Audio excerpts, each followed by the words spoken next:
Por eso la pregunta acerca de que si los sinópticos son materiales históricos, tenemos que responderla con uniformidad. Y la primera uniformidad, la primera cosa que debemos de poner como base es ¿qué es la historia?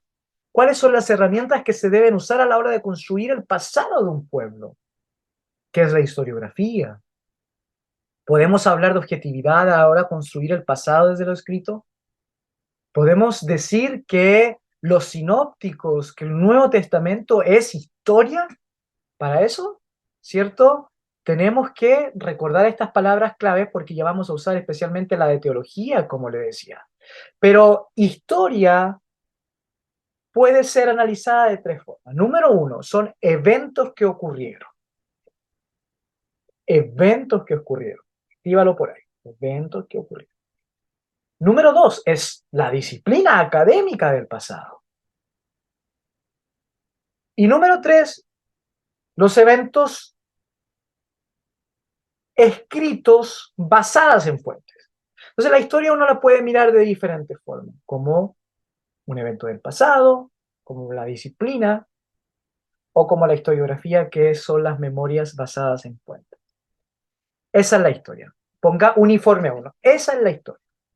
Ahora, teniendo en cuenta esto, ¿podemos decir que los sinópticos son historia? Ahora, ¿podemos decir que la historia de Jesús fue totalmente objetiva y científica a la historia del contexto del carbono 14? Puede ser. Samuel Pagan, que es un autor que yo sigo mucho, dice, se entiende por historia a la ciencia que estudia el pasado del humano. Eso es, ¿cierto?, la historia. La verdad del tiempo y la historia en un libro de Francisco Goya que dice, ¿cierto?, que es el diálogo entre el presente y el pasado. Ahora, todos sabemos que la etimología de la palabra historia, ¿cierto?, significa investigación o información, ¿cierto?, de historia en griego. ¿Cómo vemos nosotros los evangelios? Porque este es el gran error que los estudiosos del Nuevo Testamento tienen al mirar a los evangelios. Porque si nosotros seguimos pensando que es la historia autobiográfica de Jesús, vamos a estar muy perdidos, muy mal. Porque como les hemos enseñado, los evangelios son los últimos libros en escribirse. Por lo tanto, quien está contando la historia son discípulos o son los apóstoles ya abuelitos, ancianos, 30 años después de haber conocido a Jesús. Y si usted escribiría un libro totalmente distinto ahora acerca de su abuelo, porque ha crecido, porque ahora lo entiende, tiene mayores experiencias, puede ponerse en sus zapatos, tiene empatía, lo analiza, hace una exégesis de la vida de su abuelo. Los discípulos también hicieron lo mismo. Ellos vieron a Jesús de una forma totalmente distinta a cómo lo vieron cuando lo conocieron. Totalmente distinta. La interpretación, el relato de los apóstoles acerca de Jesús ya es un relato pasado por el colador de la empatía, de la experiencia, de lo vivido, de, de lo que ellos interpretan ahora quién fue Jesús, lo que ellos interpretaron. Los evangelios están llenos de eso, ¿cierto? Eh, para que se cumpliera la palabra, para que se cumpliera lo dicho por el profeta Isaías, y Jesús dijo esto, no refiriéndose a, al templo, sino a su propio cuerpo. Y en los mismos evangelios usted va a encontrar llenos de interpretaciones que ellos mismos hacen, porque ya no son los mismos jóvenes o adultos que el Señor Jesús llamó, han pasado muchos años y su testimonio es diferente. Entonces, en este sentido, eh, Volvemos a las palabras, ¿cierto?, de García Márquez, que dice que la vida no es lo que uno vivió, sino lo que uno recuerda y cómo recuerda para contar. Yo definiría los evangelios no son los relatos de lo que los apóstoles vivieron, sino cómo ellos lo recordaron y cómo recordaron para contarla. Y usted me dice, ¿de qué está hablando, profesor? Entonces los evangelios no son historias de Jesús objetivas. Y yo le digo, no, no lo son. Lo siento, el Nuevo Testamento no es una historia de Jesús objetiva, científica, a lo Carbono 14. Son interpretaciones ya de la vida de Jesús muy posteriores. Y yo no soy el único que lo dice, esto yo no lo, no lo creé ni lo inventé. El primero que lo dijo fue un discípulo de los discípulos, ¿ok? Que fue este hombre, Matías. Este hombre fue un obispo en el año 120, parece, creo que el año 150, perdón, en Hierápolis. No sé si alguien me puede corroborar el, la fecha. Se me viene a la mente 125 o 150, ¿verdad? Quiero ser exacto. Creo que 150. Gracias, profesor Diego, 150. Entonces, la tradición dice de que Papías fue discípulo, ¿no?, de Juan, de Juan. Por lo tanto, estamos hablando de un testimonio verídico, de un testimonio real. Y él en su libro, en uno de sus libros, que yo tengo aquí, ese libro se perdió en la iglesia primitiva hasta que fue encontrado por Eusebio de Cesarea. Eusebio de Cesarea. Y ahí yo lo tengo. Y en su libro, Papías dice, lo voy a mostrar.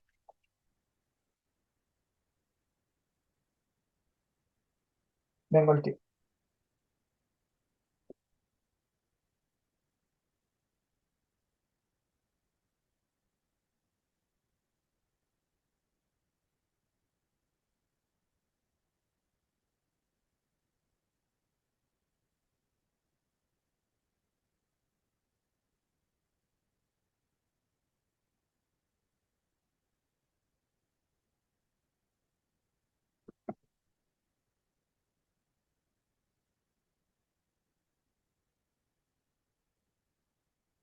Oh, ok. Aquí hay un libro de editorial que se llama Los Padres Apostólicos, que tiene eh, uno de sus últimos libros, trabaja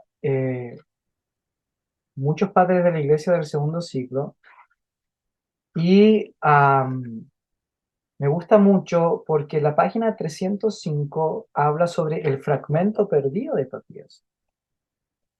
Y ese fragmento es un fragmento del siglo segundo, como les digo, y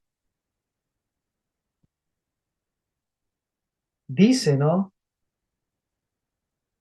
que habla sobre Marcos. Ahora, esto está en este otro libro que se llama Historia Eclesiástica de Eusebio de Cesarea, que fue el gran historiador de la iglesia del siglo IV.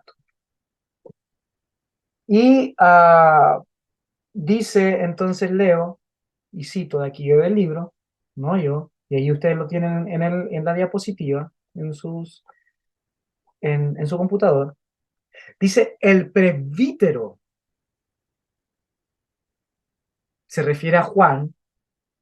Algunos dicen si fue realmente Juan el apóstol, u otro Juan el anciano, u otro Juan el teólogo, o algunos dicen que fueron todos el mismo. Pero dice, el presbítero dijo acerca de Marcos lo siguiente. Marcos, habiendo llegado a ser el intérprete de Pedro, escribió con exactitud todo cuanto recordó. Vuelvo a que pongan en eso recordó. La apreciación que tú tienes de tu abuelo no es la misma que tú tienes ahora porque lo recuerdas de otra forma. No fue, sin embargo, en orden exacto que él relató los dichos y hechos de Cristo. No ve, no lo digo yo, lo dice el discípulo de Juan. El Evangelio de Marcos no fue puesto en orden exacto, porque él ni oyó al Señor ni lo acompañó. Pero después, como dije, él acompañó a Pedro. Mira, mira y la palabra aquí, quien acomodaba sus instrucciones a las necesidades de sus oyentes. ¿Me siguen? Pero sin intención alguna de dar una narración regular de los dichos del Señor. Por eso Marcos no cometió ningún error al escribir así algunas cosas según él las recordaba. Por una parte, el ejercicio especial cuidado de que, por una parte, él ejerció especial cuidado de no omitir cosa alguna que había oído y de no poner en las declaraciones ninguna cosa ficticia. Entonces aquí Papías dice, el relato de Marcos no es ficticio. Y eso no queda ninguna duda. Lo que sí es un recuerdo de Pedro, el cual acomodaba sus instrucciones a las necesidades de sus oyentes. Entonces, lo que nosotros tenemos en los evangelios no son no es una no es una biografía exacta, sino que son sermones, predicaciones, enseñanza de los apóstoles que fueron puestas en un libro con cierta rigurosidad histórica, con cierta potencialidad histórica, pero que son una construcción teológica del apóstol en ese sentido, para poder abordar las necesidades de sus oyentes. Por eso se dice, en realidad, que el Nuevo Testamento es una construcción teológica y pastoral. Teológica porque no es historia pura, contiene historia, no es pura, pero pastoral porque enfrenta los desafíos y las necesidades de sus oyentes. Por eso que tenemos diferentes visiones de los evangelios. O sea, en ese sentido, usted cuando entra a teología, a estudiar teología, es lo primero que tiene que entender, que el Nuevo Testamento, aunque contiene historia, no es un documento histórico, sino teológico y por sobre todo pastoral. ¿Cuál es la diferencia en esos conceptos? Teológico es la forma en que ellos vieron a Dios a través de Jesús y pastoral, cómo usaron esa enseñanza de Jesús para las necesidades de las iglesias. Entonces, en ese sentido, se dan cuenta de que cuando tenemos a un autor neotestamentario, lo que tenemos es el cuadro que ellos pintan, el cuadro que ellos construyen desde sus recuerdos y desde sus memorias.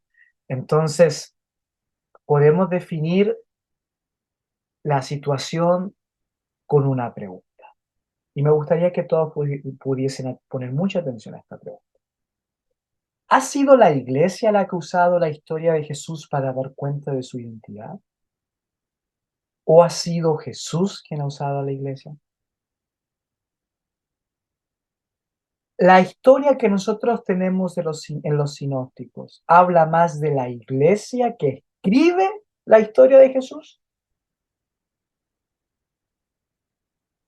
o habla más de Jesús. Y si la historia que escribe la iglesia acerca de Jesús hablara más acerca de la iglesia, ¿eso estaría mal? Entonces quiero que podamos reflexionar sobre esto. ¿Es Jesús quien construye a la iglesia o es la iglesia quien construye a Jesús? ¿Es Jesús quien construye a la iglesia o es la iglesia quien construye a Jesús? Sería más espiritual decir, no, obviamente Jesús quien fundó la iglesia.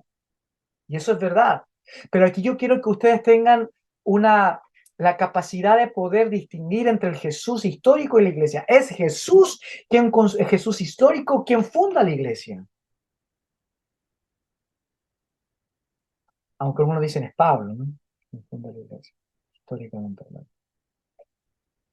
Pero pongamos el Jesús histórico quien funda la iglesia. Pero no queda la menor duda de que es la iglesia quien construye al Jesús teológico. ¿Para qué?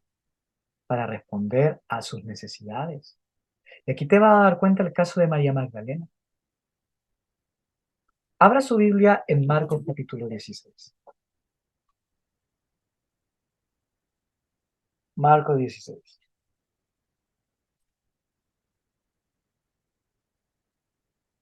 Y Marcos 16 dice lo siguiente.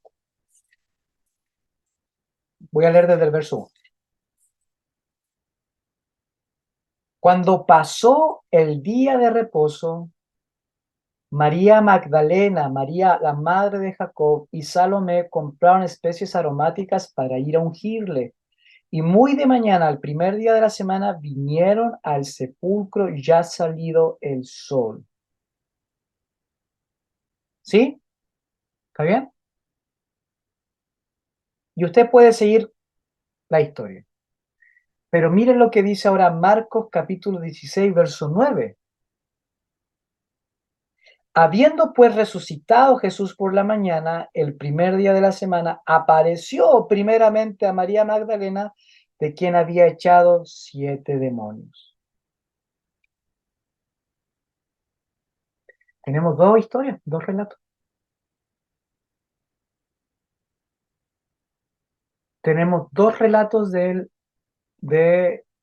pareciera ser que es increíble, porque pareciera ser que el que escribe o el evangelista que escribe, o Marco que escribe el verso 9, como que no recordaba que había escrito el verso 1 y vuelve a contar la misma historia.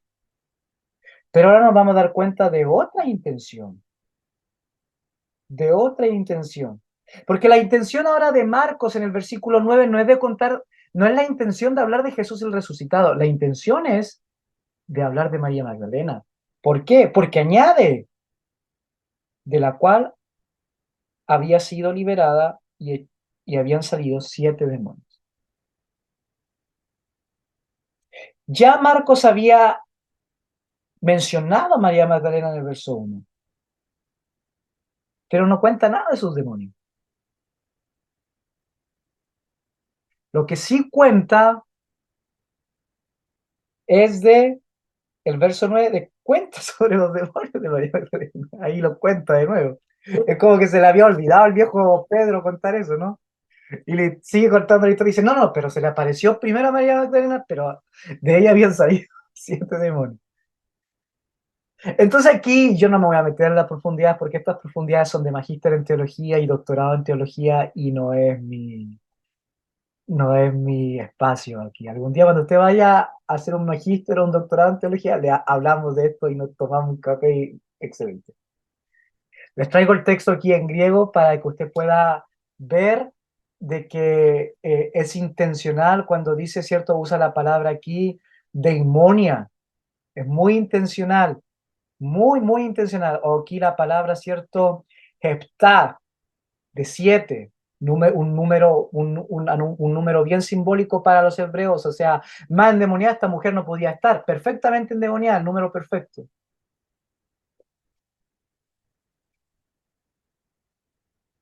Me comen los dedos por decirle algunas teorías, pero no voy a hacer porque todavía no están preparados para esto. Díganos. No, no, no, no puedo, no puedo. Pero sí para los que están preparados es que hay dos relatos, ¿cierto? Que hay dos relatos, hay dos historias y que no están en orden. Para eso sí están preparados. ¿Me siguen? ¿Bien? No están en orden. Entonces, concuerda lo que dijo el padre de la iglesia, Papías, cuando dice, vean mi mouse donde está, por favor, cuando dice, que acomodaba, pero dijo, él acompañó a Pedro, quien acomodaba sus instrucciones a las necesidades de sus oyentes. ¿Ok? Donde dice, Marcos, habiendo llegado a ser el intérprete de Pedro, escribió con exactitud todo cuanto recordó. No fue, vean mi mouse, sin embargo, en orden exacto. Estamos hablando de recuerdos, de recuerdos. Obviamente todos estos recuerdos inspirados por el Espíritu Santo y llevados, ¿cierto?, al texto. Y terminamos con la pregunta, ¿son los evangelios sinópticos libros históricos? Y podemos decir sí y no. Sí, porque contienen historia. No, porque esa historia ha sido interpretada, seleccionada, construida desde una perspectiva teológica. Desde ahora en adelante, ahora que estamos en este curso, para muchos de ustedes, primera vez que toman un curso de Nuevo Testamento, me gustaría que viéramos ahora el Nuevo Testamento desde esa forma, como una interpretación hecha por la iglesia primitiva acerca de la vida de Jesús y las diferentes respuestas que tenían frente a sus necesidades y desafíos. Preguntas, comentarios.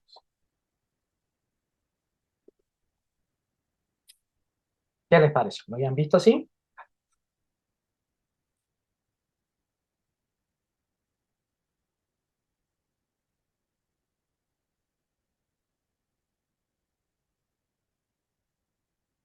Ok, parece que hay un espíritu de silencio en la clase. Pero recuerden el ejercicio del abuelo. Sí, hermana Inelda, adelante. Eh, Quizás a lo mejor los hermanos que están aquí, que se criaron dentro de un contexto evangélico, del abuelo, como hay muchos hermanos que veían a sus abuelitos predicando Ujú, y todo. ujú, Yo con otro contexto, primero no evangélico, ujú, más apostólico romano. ujú, eh, claro, el apostólico romano, cuestionar cualquier cosa que tenga que ver con lo que la Biblia dice o con lo que la iglesia decía es una herejía. Entonces, ah, no lo puede ser, te estás diciendo una herejía. Claro, y de ciertos prejuicios que ujú, influyó la iglesia católica en el pensamiento de las personas. mm, Porque la iglesia católica por mucho tiempo construyó una idea y que todo el mundo tenía que decir amén mm, y, y a latigazo y a tantas cosas, porque ellos fueron los que trajeron el Evangelio acá de esa mm, forma. Claro, es harto es difícil entenderlo de esa manera, pero siempre la historia dice, claro, la historia, pero todos tenemos como decir una historia y cada uno tiene una perspectiva, como decía, el ejercicio fue muy bueno, lo felicito, pastor, porque me hace entender a mí personalmente lo mismo.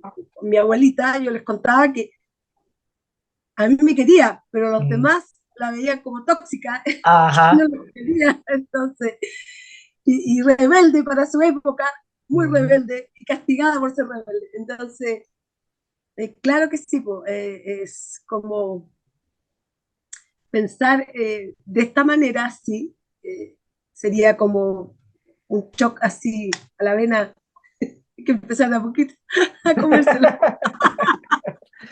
sí, sí, exacto. Es así, es un choque a la vena. Pero ¿saben qué? Hay tres cositas que me gustaría, no las debería trabajarlas algún día. Algún día el Señor me va a dar la oportunidad de escribir un libro, no sé. Pero me gustaría que aprendieran esto, de que este, esta situación de ver la Biblia de esta forma nos da tres cosas. Escríbanla. Número uno, es, es terapéutica. Porque aunque ustedes no lo quieran reconocer, pero yo voy a ser la vocecita, el Pepe Grillo de su conciencia, muchos de ustedes han tenido muchas dudas en cuanto a la Biblia. Dudas históricas, muchas veces han visto, no sé si contradicciones, pero oposiciones del material, preguntas que no calzan, situaciones, y la han tenido. Y si no la han tenido, las van a tener. Pero su amor por Jesús ha sido tan fuerte que ustedes han callado y han seguido adelante. Su amor por Jesús, a ustedes han callado, han seguido adelante, porque lo que Jesús hizo en sus corazones y en su vida, nadie se los puede robar.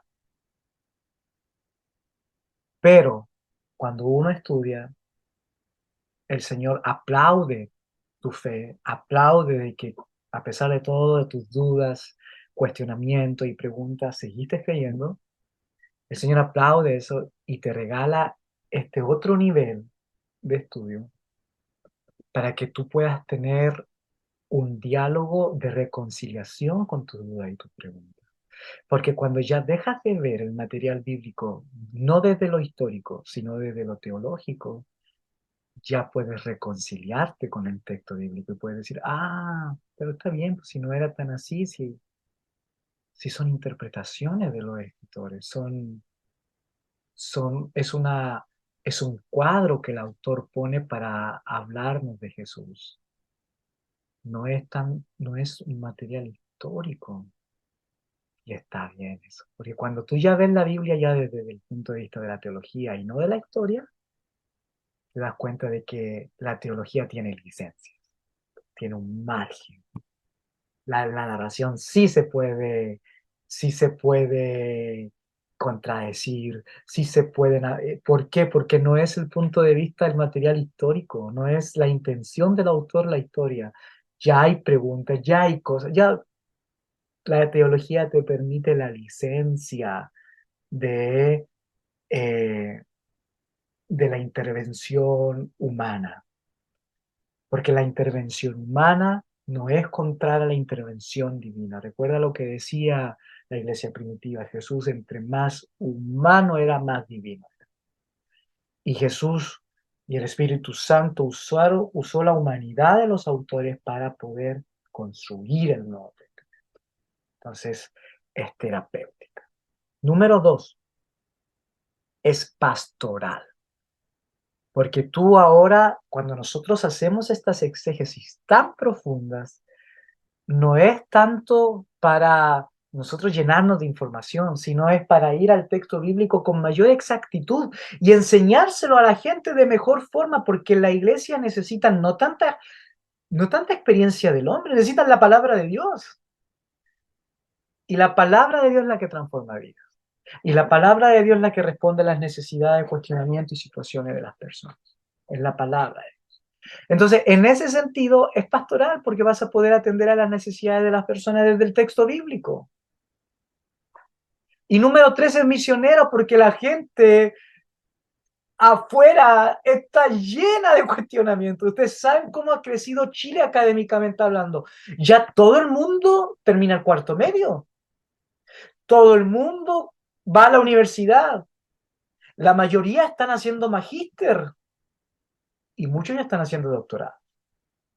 Entonces, si la gente está creciendo en interrogantes y en preguntas, ¿por qué nosotros vamos a robarles esos espacios? ¿Cuántos jóvenes hemos perdido en las iglesias? ¿Por qué? Porque han tenido tantas preguntas y cuestionamientos del texto bíblico, pero no hay espacio para la duda ni para la crítica bíblica en las iglesias. Todo cree. Pues no nos damos el tiempo para enseñar esto y nuestros jóvenes se pierden. Hoy los grandes representantes de las ciencias bíblicas, pero ciencias bíblicas del otro lado, sino que le tiran basura a la iglesia y a la religión, fueron jóvenes, porque yo comparto con ellos, fueron jóvenes que estuvieron un día en la iglesia y que tuvieron preguntas y que el pastor no se las respondió y que el maestro de escuela dominical no se las respondió y salieron enojados con la iglesia. Y cuando uno sale enojado con la iglesia, el resentimiento y el dolor te lleva a hacer cosas. Y hoy lamentablemente los mayores exégetas de las ciencias bíblicas que hacen videos por todas partes en YouTube, tú los puedes ver, le tiran basura a la iglesia y me da pena. Si hubiesen tenido una persona que lo hubiesen dicho, oye, está bien que tengas dudas, está bien que tengas preguntas, sí hay situaciones. La Biblia no es un libro histórico, es un libro teológico. Mira, mirámoslo por allá. Ellos hubiesen sido elementos buenísimos. Ahora son elementos de las tinieblas para poder tirarle basura a la iglesia. Pero bueno, lo bueno es que hay personas como ustedes que están estudiando, que no se escandalizan por esto, porque su fe no está basada en la ciencia, su fe no está basada en que la Biblia sea histórica, su fe está basada en Jesucristo. Y pueden comenzar a dialogar, y pueden comenzar, ¿cierto?, a tener licencias, margen. Entonces, sí es misionera. Hacer esto sí es misionero, porque vamos a tener herramientas para dar a conocer no al Jesús, como decía la hermana Marinela, de la iglesia ni católica ni evangélica, sino a dar a conocer al Jesús de la Biblia, el cual ha sido construido desde los recuerdos de los apóstoles, de aquel que recuerda desde su propia experiencia. Otros recuerdan a tu abuelo de una forma diferente, tú lo recuerdas de una forma diferente. Y ahora lo recuerdas, porque ahora tus recuerdos tienen interpretaciones. ¿Te dolió cuando eras niño que te hiciera eso? Ahora lo entiendes. A los discípulos les dolió que Jesús no tomara Jerusalén a la fuerza y que se convirtiera en el Mesías. Les dolió. Pero después entendieron de que era un Mesías sufriente y que su cruz se iba a transformar en la victoria. Lo entendieron mucho. Bien, hermanos, llegó la hora. No sé si hay otra pregunta, algún mensaje, pero espero que esta clase haya sido bonita para ustedes y que les ayude a ver ahora el Nuevo Testamento de una forma distinta, porque lo que se viene fuerte. Amén. Amén, amén. Excelente. ¿Mana Mary quiere decir algo? ¿No? Bien. Para la próxima semana vamos a leer a Piñero. Este libro ya lo pusimos en el aula virtual y vamos a leer 60 paginitas, 30 hojas. De la página 21 a la 81, capítulo del 1 al 4, porque usted tiene que saber por qué tenemos 27 libros, por qué están los sinópticos dentro del Nuevo Testamento, por qué no hay otros evangelios, por qué no está el de Tomás, el de Judas, el de María Magdalena. Tienen que saber eso. ¿Por qué hay tres evangelios sinópticos? ¿Por qué no más? Bueno, vamos a entrar a la materia de por qué hay tres evangelios sinópticos, 4 evangelios en total y 27 libros en el Nuevo Testamento. Vamos a conocer la iglesia primitiva, vamos a conocer a la iglesia apostólica, vamos a conocer a la iglesia perseguida del segundo o tercer siglo y vamos a conocer la iglesia imperial del cuarto siglo. ¿Ok? Porque si por un momento dijimos de que el Nuevo Testamento habla más de lo que vivían las iglesias o los autores cuando escribieron el Nuevo Testamento, hoy vamos a ver que también no solamente habla más del contexto de los escritores, sino que también habla del contexto de los que los reconocieron y del contexto de aquellos que la canonizaron.